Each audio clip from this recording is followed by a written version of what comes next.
আজকের ভিডিওতে আজ আমি আপনাদেরকে দেখাবো কিভাবে আপনারা রোজ সকালে ঘুম থেকে উঠে ফেস ওয়াশ বা সাবানের বদলে বেসন দিয়ে মুখ ধুয়ে নেবেন, যাতে করে সারাটা দিন আপনাদের ত্বক ফর্সা উজ্জ্বল থাকবে, ত্বক ড্রাই হবে না, ত্বক কালচে দেখাবে না, ত্বকের গ্লো সবার নজরে পড়বে। এর জন্য আমাদেরকে এখানে 1 চা চামচ বেসন নিয়ে নিতে হবে। এখানে আমি ছোলা অর্থাৎ বুটের ডালের বেসন নিয়ে নিয়েছি। আপনারা পারলে এটাই নিয়ে নেবেন, কেননা আমাদের ত্বকের জন্য বুটের ডালের বেসনই বেশি উপকারী। এবার আমাদেরকে নিয়ে নিতে হবে ওয়াইল্ড টারমারিক অর্থাৎ কস্তুরি হলুদ গুঁড়া। কস্তুরি হলুদ গুঁড়া আমাদের ত্বকের জন্য ভীষণই ভালো। এটি আমাদের স্কিন কেয়ারের জন্য বেস্ট। এটি আমাদের স্কিন কমপ্লেক্সনকে ব্রাইট করে, ফেয়ার করে ও আমাদের ত্বকের দাগ ছোপকে হালকা করতেও সাহায্য করে।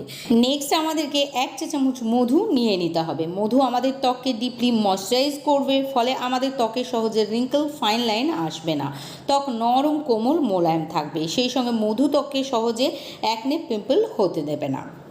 এবার আমাদেরকে এর মধ্যে একটি ভিটামিন ই ক্যাপসুল অ্যাড করতে হবে। ভিটামিন ই ক্যাপসুল নেওয়ার পর প্রয়োজন মতো কাঁচা দুধ দিয়ে পাতলা করে গুলে নিতে হবে।